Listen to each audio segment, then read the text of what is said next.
TV Vale do Aço, hoje, continuando a nossa série de entrevistas com os pré-candidatos a deputado estadual e a deputado federal. E hoje estamos recebendo o deputado federal e pré-candidato a deputado federal, Domingos Sávio.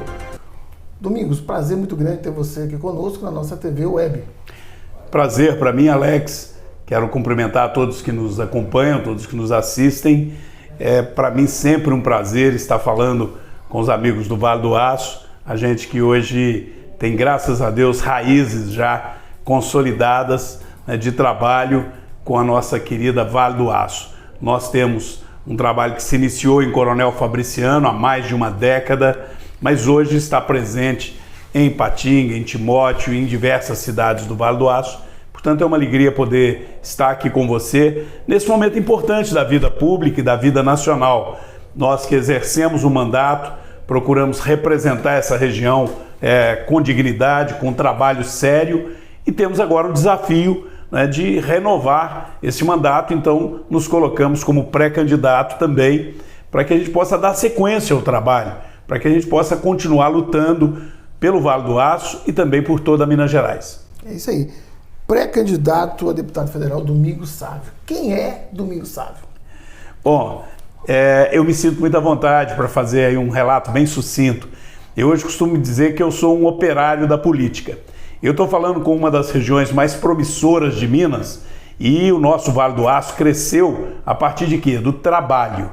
O trabalho é que é a grande força motriz. É claro que o Vale do Aço é hoje respeitado como uma verdadeira locomotiva de Minas Gerais, onde grandes indústrias que geram bilhões e bilhões para Minas e para o Brasil estão aqui sediadas. Mas o que seria de todo o Vale do Aço se não fosse o trabalho? E eu procuro definir não só a minha condição de deputado federal como um trabalhador da política, mas é assim a minha história de vida.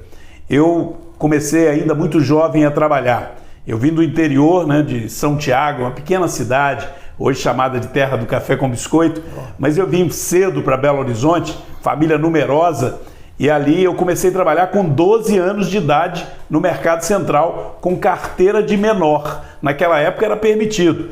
Hoje, felizmente, a gente cuida para que as crianças tenham, primeiro, escola, o direito de viver uma infância feliz, mas o trabalho não faz mal para ninguém. Eu vivenciei isso e trabalhar para mim é fundamental. Eu não sei viver sem trabalhar. E foi assim também que eu comecei minha carreira política. Eu que sou médico veterinário, formado pela UFMG, eu fui para Divinópolis, onde eu me casei, e lá eu fui presidente de cooperativa agropecuária, sindicato, depois me tornei vereador, porque uma coisa puxa a outra. Na medida que você assume um trabalho de liderança, as oportunidades vão surgindo. E foi assim que aconteceu comigo. Eu fui vereador, depois fui prefeito da cidade de Divinópolis, em seguida deputado estadual por 2 mandatos.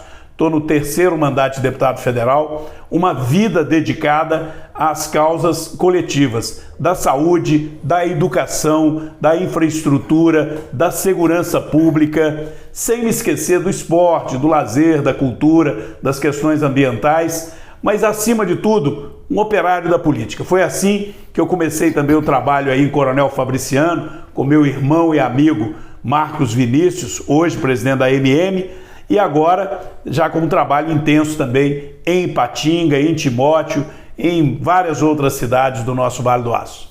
Muito bem. A gente tem acompanhado esse trabalho que você tem feito dentro do Vale do Aço, a parte habitacional, que é um dos grandes marcos, inclusive lá de Coronel Fabriciano. Gostaria que o senhor pudesse falar para os nossos telespectadores a questão do déficit habitacional, de que forma a gente poderia resolver essa questão do Vale do Aço. Então nós temos Timóteo, Ipatinga, cidades do interior que clamam por essa questão habitacional. De que forma o seu mandato poderia contribuir com este déficit habitacional da região? Olha, Alex, uma das coisas que me motiva a ser novamente candidato e agora pré-candidato, portanto, é porque a experiência que eu adquiri, o que a gente está conseguindo produzir de resultado para a comunidade, ela é algo que você não pode simplesmente descartar. Então, com a experiência que eu adquiri, eu acho que nós podemos fazer muito mais. Você pega o exemplo de Coronel Fabriciano. Ora, nós já entregamos mais de 800 moradias e nós já estamos com um outro projeto para passar de 1.000 moradias em relativamente pouco tempo. Só na minha parceria com o Marcos Vinícius, que está lá há pouco mais de 5 anos de mandato, né? Um mandato e agora começou o segundo.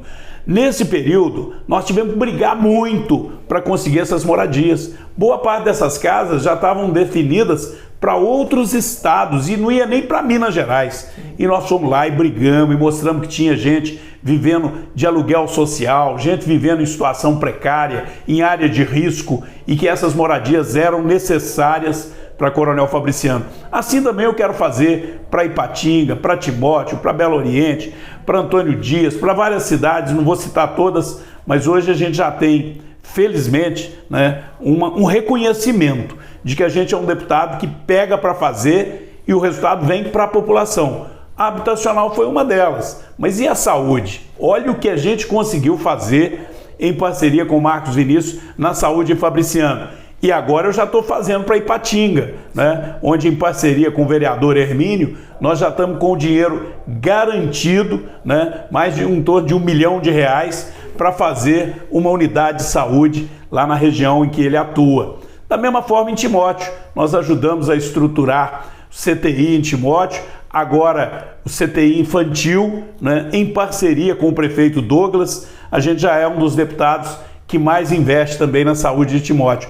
Então hoje, quando se fala em saúde, Coronel Fabriciano, Timóteo e Ipatinga, o deputado federal com o maior volume de recursos encaminhado, sem sombra de dúvida, é o deputado federal Domingos Sávio. Então é por isso que a gente fica motivado em colocar o nosso nome e a nossa experiência para continuar servindo uma região tão importante para Minas Gerais como é o Vale do Aço. A gente tem visto também que prefeituras do entorno ali do Vale do Aço, né, têm procurado o seu mandato para poder ter essas ajudas, né?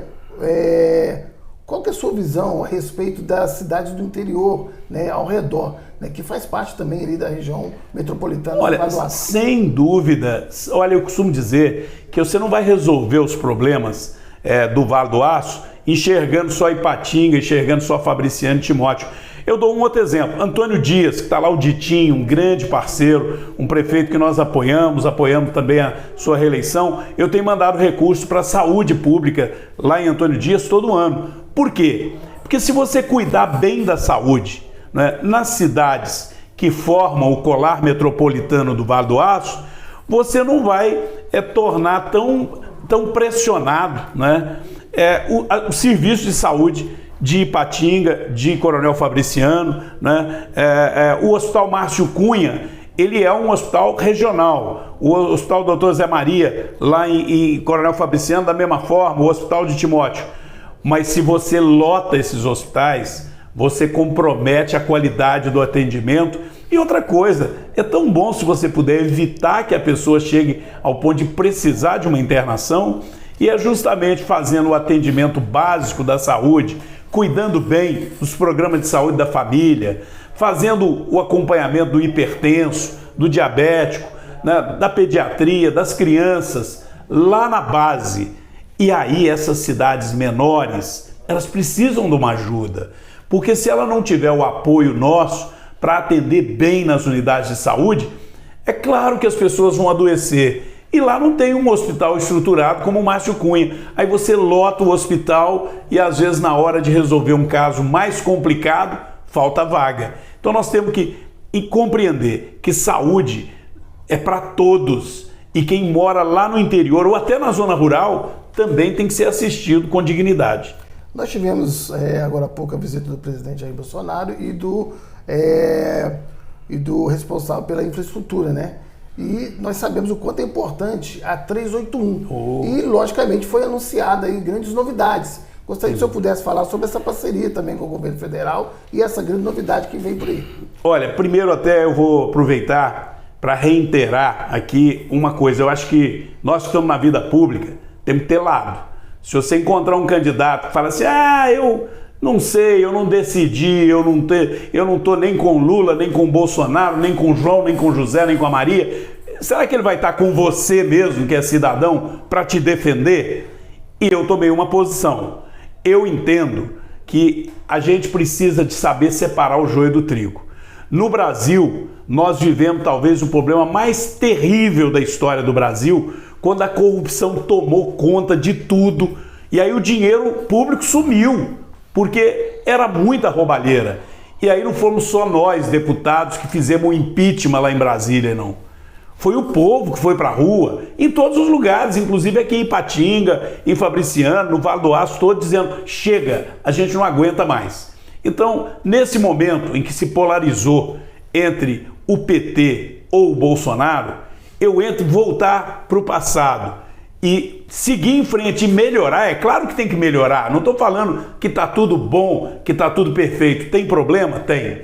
Mas eu não quero voltar ao tipo de problema que nós vivemos antes. Nós temos que aprimorar. Por isso eu fiz uma escolha de apoiar o presidente Bolsonaro, me filiei a convite dele no PL, mas deixei claro que nós temos algumas coisas que precisam ser investidas como prioridade em Minas Gerais. E aí não é uma prioridade só do Vale do Aço.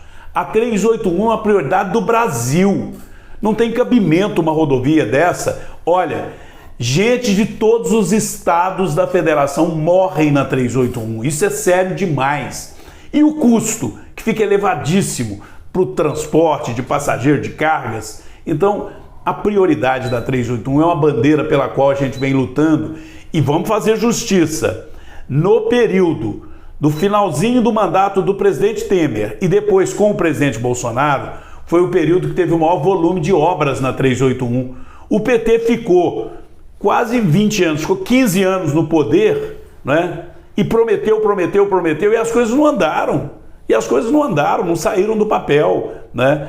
Começou a ter um volume mais significativo ainda com o ex-presidente Michel Temer, né? Depois que nós fizemos o impeachment, e durante o período do presidente Bolsonaro, o ritmo de obra diminuiu um pouco com as chuvas esse ano, mas agora tem uma perspectiva, e aí eu acho que vai ser importante a gente estar lá para defender o Vale do Aço, que nós temos uma perspectiva de termos aí a concessão. Já foi preparado o edital, já foi aprovado no Tribunal de Contas, está em fase de elaboração, e na hora que tivermos a concessão, é óbvio que vem com ela a obrigação daquele que ganhar a concessão colocar alguns bilhões de reais para fazer a duplicação completa até Belo Horizonte, de Valadares a Belo Horizonte. Bom, nessa hora, por que precisa ter deputados atuantes e que têm compromisso com o Vale do Aço? Para poder cobrar que as obras sejam feitas e não deixar que o pedágio seja o olho da cara, inviabilize as atividades econômicas. O pedágio, no meu entendimento, ele tem que ser algo que mantenha o serviço, mas que não inviabilize as atividades econômicas, o ir e vir. E, principalmente, ele tem que ter uma relação de custo-benefício, que eu costumo dizer assim, o que você vai economizar de combustível, de desgaste do veículo, tem que ser de tal maneira que paga e sobra dinheiro, né, para manter a rodovia. É isso que a gente tem que compreender. Porque hoje a rodovia, do jeito que está, não é só a vida da gente que está em risco, não. O custo de deslocamento fica mais alto. Porque você pega uma fila indiana atrás de uma carreta, você gasta muito mais combustível, você gasta o seu carro, você gasta pneu, você gasta tudo. Sem falar no tempo que você gasta e o risco de vida. Então uma duplicação ela tem que vir como um investimento e o pedágio é apenas para manter o custeio para aquele serviço continuar de boa qualidade. E para isso tem que ter deputados experientes que não deixem que abusem, né, dessa cobrança. E essa é a minha preocupação maior agora, porque eu não tenho dúvida. Agora com a concessão as obras vão se acelerar, porque quem for ganhar essa concessão, nós não vamos permitir que comece a cobrar pedágio sem fazer obra. Primeiro tem que fazer obra. Aí feitas as obras, vai cobrar pedágio. E aí não podemos deixar abusar no valor. Conversando com o secretário de Planejamento, Douglas Prado, ele falou sobre um modal, né, e ao mesmo tempo um porto seco, que vai gerar muito desenvolvimento econômico, muito emprego e o melhor ainda, trazer indústrias para a região do Vale do Aço. né? Gostaria que o senhor pudesse falar sobre a importância de ter um deputado federal, né, juntamente com essas negociações e ao mesmo tempo trazendo essas indústrias para aquele local que é preparado exclusivamente para isso. Olha, Alex, eu era presidente da Comissão de Viação e Transporte há 2 anos atrás, quando começou a discutir a renovação da concessão da ferrovia Vitória-Minas. Eu briguei por uma causa e eu não vou abrir mão disso, a gente continua brigando, para que a gente tenha aqui no Vale do Aço um terminal ferroviário multimodal. O que é isso? É um terminal de cargas onde toda empresa, seja ela capaz de comprar um container, né, ou seja ela capaz de contratar 10, 20 containers, 4, 5 vagões, uma locomotiva inteira, porque nós temos no Vale do Aço empresas que às vezes, e hoje a gente sabe disso, que isso está monopolizado quase que só na mão da Vale do Rio Doce, né, que faz o transporte de um trem inteiro com dezenas e dezenas de vagões. Mas se uma empresa do Vale do Aço quiser, por exemplo, usar o trem para trazer cimento para os depósitos de material, para trazer combustível para os postos de gasolina, para transportar o que é industrializado no Vale do Aço, seja em Fabriciana, em Ipatinga, numa pequena, média ou até grande empresa, ela não tem como utilizar a ferrovia. É um absurdo isso, não tem porta de entrada, não tem terminal de cargas. O que a ferrovia hoje faz é apenas atender a meia dúzia que operam na área da mineração, e isso fica restrito a grandes conglomerados econômicos, basicamente aqueles que a Vale do Rio Doce interessa atender, na maioria dos casos, e nós entendemos que isso não é correto. Então, no processo de terceirização, de concessão dessa renovação, já consta no contrato que a ferrovia tem que ser utilizada por todos que quiserem utilizar, inclusive para melhorar o transporte de passageiro. Então essa ideia de um ambiente multimodal é uma ideia que eu defendo, porque a nossa região é uma região rica, produtora de diversas mercadorias, mas ela tem uma dificuldade de ligação com o resto do país. A gente fica dependendo só da 381. Vocês lembram quando teve a greve do caminhoneiro?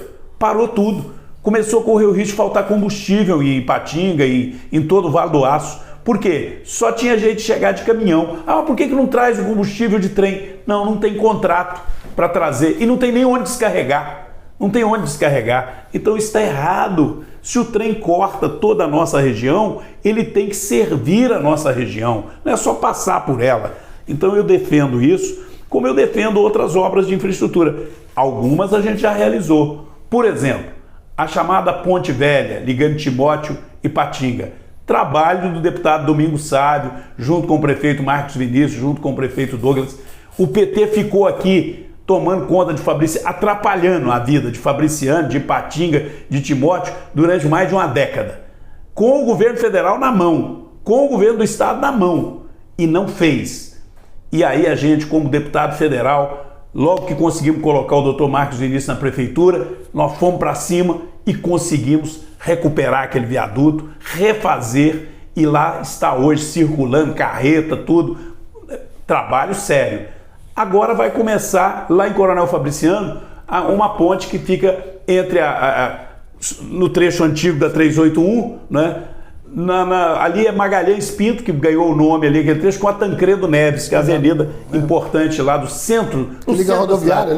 Tá lá aquele viaduto, que é uma tragédia, toda hora agarra um caminhão lá do lado de baixo. Nós conseguimos arrumar um recurso no DENIT, 3 milhões de reais. O prefeito Marcos Vinícius, muito arrojado, vai colocar quase que esse mesmo tanto pela prefeitura de Fabriciano e vão fazer ali um viaduto novo, seguro para a região. Então, tem obras importantes que precisam de muita perseverança e também um pouco da experiência que eu já adquiri. A 381 é a mais importante, mas tem outras como essas que eu citei aí. Citei 2 que eu ajudei a fazer, uma que já está pronta, outra que vai começar agora em Coronel Fabriciano, mas nós temos várias outras ações que precisam ser vistas. Por exemplo, nesta renovação, nessa concessão da 381, não estava previsto nenhum investimento no trecho urbano ali de Ipatinga. Por quê? Porque a concessão era para 381 prevendo duplicar onde não era duplicado. Como o trecho urbano de Ipatinga, a 381 está duplicada, cerca de 10, 12 quilômetros, aí prepararam o edital como se não precisasse fazer obra ali. Eu dei o grito, não, peraí, ali nós temos áreas perigosíssimas, onde hoje o retorno é feito sem um viaduto, e nós temos que ter ali passarelas, viadutos, uma série de obras que dê mais segurança ao tráfego, porque é uma BR cortando o coração da cidade de Ipatinga, o coração do Vale do Aço, e no momento que você duplica ela toda, a tendência, num futuro próximo, é ela ficar mais congestionada ainda. Daqui a pouco fica igual o anel rodoviário de Belo Horizonte. Né? O anel rodoviário de Belo Horizonte é uma tragédia, né? Porque ele foi projetado como se a cidade não fosse crescer. Hoje, a gente já tem acidente todo dia, está um pesadelo. Então, essa área urbana da 381, nós temos que garantir investimentos, porque vai transferir isso para uma concessionária e ela não pode amanhã dizer, não, isso é um problema só da cidade de Ipatinga. Não, ela é um problema federal e eu, como deputado federal, já brigo por isso. Então, se a gente tiver a felicidade aí, como pré-candidato, de poder continuar o nosso trabalho, é claro que essas são metas que a gente pretende alcançar. É isso aí. Para finalizar, deixa um recadinho para o nosso público, para quem te acompanha, né, e que tá louco para esperar a época correta, né, de ter seus pré-candidatos aí nas urnas. Olha, Alex, o recado que eu deixo é o seguinte, eu acho que a gente está vivendo um momento positivo da cidadania, de amadurecimento.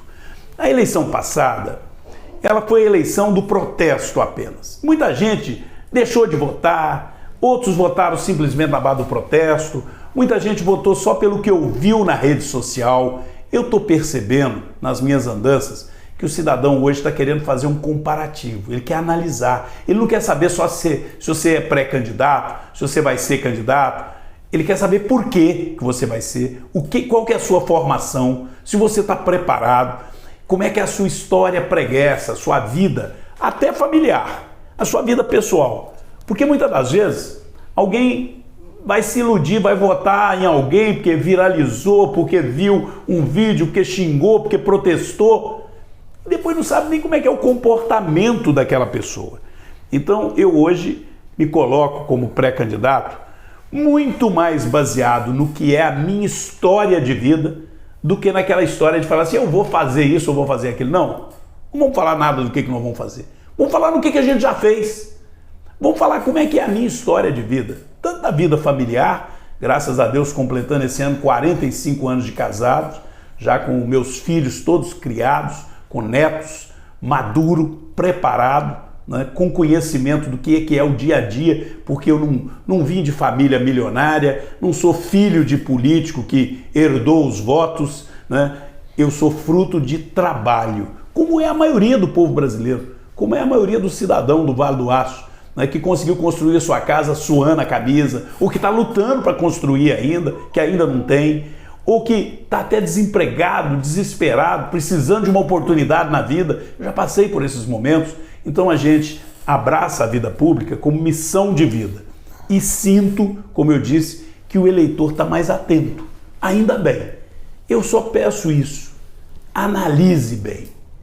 Eu peço que antes de falar em eleição, porque agora é pré-campanha, analise bem a sua responsabilidade. Porque também depois não adianta ficar xingando que ninguém faz nada, ninguém vale nada, eu não acredito em mais ninguém. Ora, a eleição é essa oportunidade que você tem de analisar, avaliar qual o caminho que você quer tomar. Se você vai buscar alguém que tem condições de prestar um bom serviço, se preparou para isso, né? Ou se para você tanto faz.